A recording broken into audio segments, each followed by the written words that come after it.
নদীর ধারে ছিল একটা বিশাল বটগাছ। সেই বটগাছে ছিল মেছো ভূতের বাসা। সন্ধ্যার পর সেখান দিয়ে কারো যাওয়ার উপায় ছিল না। বিশেষ করে মাছের গন্ধ পেলেই মেছো ভূত ঝাঁপিয়ে পড়ে মাছ কেড়ে নিত। মেছো ভূতের জ্বালায় কেউ আর মাছ নিয়ে ওই পথে যায় না। একদিন এক নাপিত কুটুম বাড়ি থেকে মাছ নিয়ে বাড়ি ফিরছিল। ফিরতে ফিরতে রাত হয়ে গেল।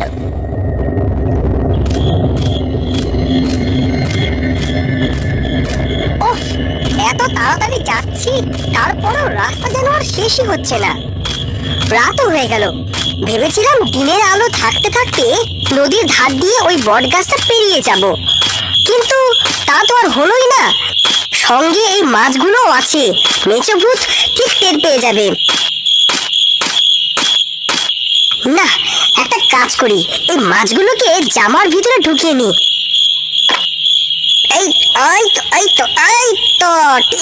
এবার ঠিক আছে।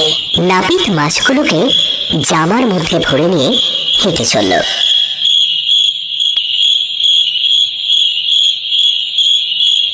এদিকে গাছের ডালে পা ঝুলিয়ে বসেছিল মেছো ভূত। হাওয়ায় মাছের গন্ধ ভেসে আসতেই উঁকি মেরে সে দেখে একজন মানুষ এদিকেই হেঁটে আসছে।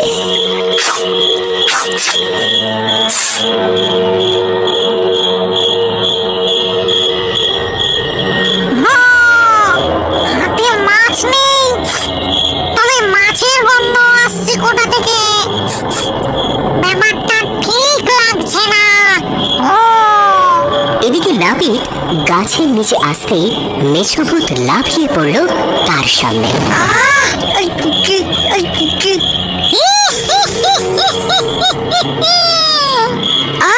ওরে বাবা রে, তোর আবার কি চাই?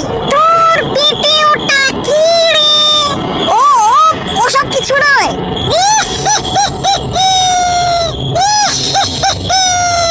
পেটে মাছ লুকিয়ে রেখে মিথ্যা বলা হচ্ছে। আরে আরে আরে, একই আরে আরে একই। নাপিত কম যায় না, সেও জড়িয়ে ধরল মেছোর কোমর। দুজনে সেই কি জড়াজড়ি আর ঝাপটা ঝাপটি।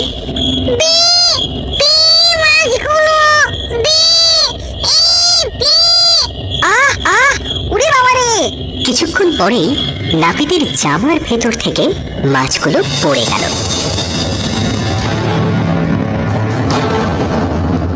নাপিত মাছগুলো কুড়োতে যাবে, ঠিক তখনই মেছো ভূত মাছগুলো নিয়ে উধাও হয়ে গেল আর সোজা গিয়ে বসলো বট গাছের মুখ ডালে।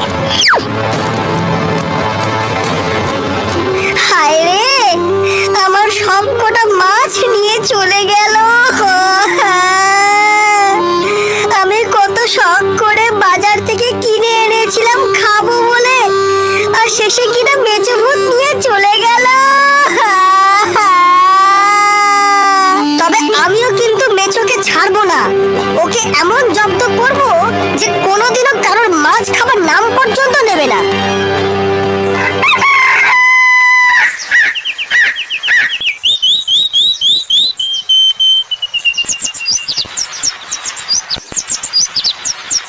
পরের দিন নাপিত গেল কুমোরের বাড়ি।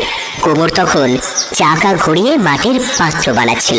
ও কুমোরদা, কুমোরদা, বলো ভাই, আমার একটা কাজ করে দিতে পারবে? কি কাজ?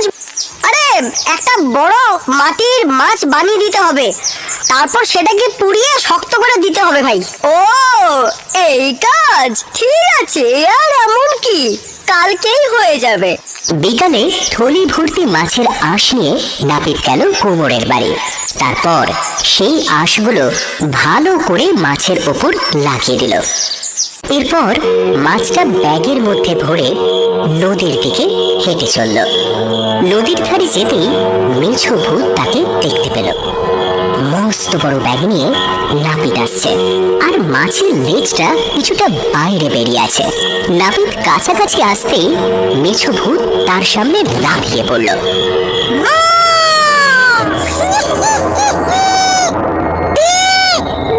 মাছটা দিয়ে, খিদে পেয়েছে,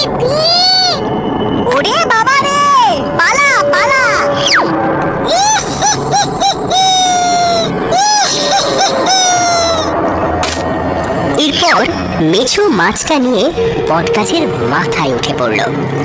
তারপর যেই না কামড় দিয়েছে অমনি তার দুটো দাঁত গেল ভেঙে।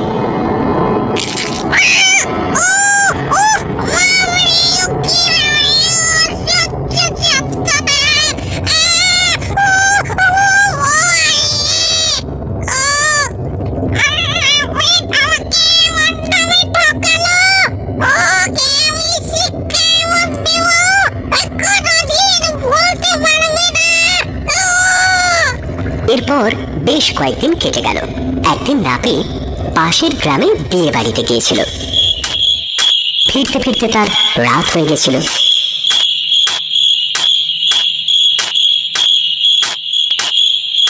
এরপর যেই না ওই বটগাছের নিচে এসেছে অমনি মেছো ভূত লাফিয়ে তার সামনে পড়ল। তারপর নাপিতের গলা চেপে ধরল।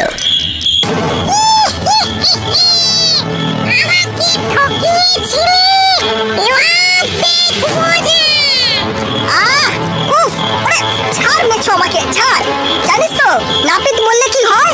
এই গাছে নাপতে ভূত হয়ে থাকবো আমি, তখন তুই কোথায় থাকবি শুনি একটু। এই কথা শুনে মেছো তার গলাটা ছেড়ে দিল। তারপর ভাবলো, এই গাছটা আমার অনেক দিনের বাসা, এটাকে ছাড়া যাবে না।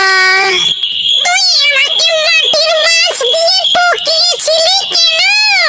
তার জন্য আমার দুটো দাঁত ভেঙে গেছে। আমি তোকে কেন ঠকাতে যাবো ভাই? আমি মাছটা বাজার থেকে কিনে নিয়ে যাচ্ছিলাম আমার নাতিরা খেলবে বলে। তুই সত্যি ভেবে সেটা খেতে যাবি আমি কি করে জানবো? ও সব আমি জানি না। তোর জন্য আমার দুটো দাঁত ভেঙেছে, আমি তোর দুটো দাঁত ভাঙবো। দেখ, আমার দাঁত ভাঙিস না, আমি বুড়ো মানুষ। আমি কথা দিচ্ছি কাল তোর জন্য অনেক মাছ নিয়ে আসবো। ঠিক বলছিস তো? না হলে কিন্তু তোর সব কটা দাঁত আমি ভাঙবো। যা, কাল তাড়াতাড়ি আসবি। এরপর মেছো ভূতের কাছ থেকে ছাড়া পেয়ে সেখান থেকে ছুটে পালিয়ে গেল। পরদিন সন্ধ্যাবেলা নাপিত একটা কলসিতে কিছু শিঙি মাছ আর কয়েকটা কাঁকড়া নিয়ে এসে ওই বট গাছের নিচে এসে হাজির হলো। কই রে মেছো? মেছো, কই তুই? এই নে, তোর জন্য মাছ এনেছি।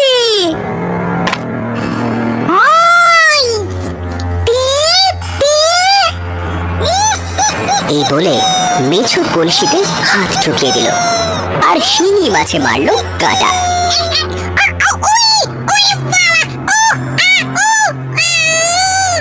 আরে কি বোকা রে তুই! এগুলো কি মরা মাছ যে কলসি থেকে বের করে আনবি? এগুলো সব জ্যান্ত মাছ, হাত দিলেই কামড়াবে। কলসির ভিতরে আগে ঢোক, মাছগুলোকে মার, তারপর বাইরে এনে খাবি। কি বলবি তো?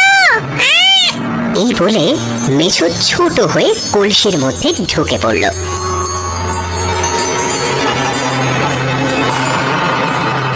তারপর নাপিত ঝপ করে গামছা দিয়ে কলসির মুখ বন্ধ করে দিল। মেছো ভেতরে ঢুকে শিঙি মাছ আর কাঁকড়ার কাঁটা খেতে লাগলো। যন্ত্রণার জ্বালায় সে বাইরে আসতে গিয়ে দেখে কলসির মুখ বন্ধ।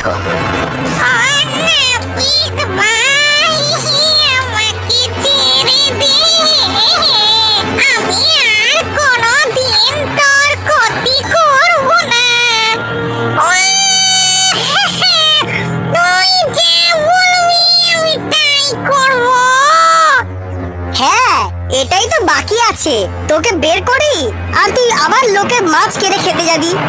এতদিন অনেক মাছ খেয়েছিস, এবার মাছেরা তোকে খাবে।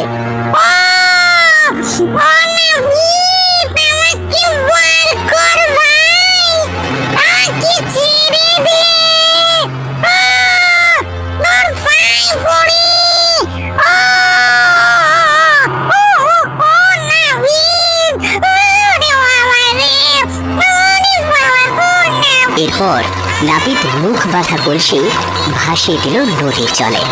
কলসির ভেতর শিঙি আর কাঁকড়ার কামড় খেতে খেতে ভেসে চলল মেছো।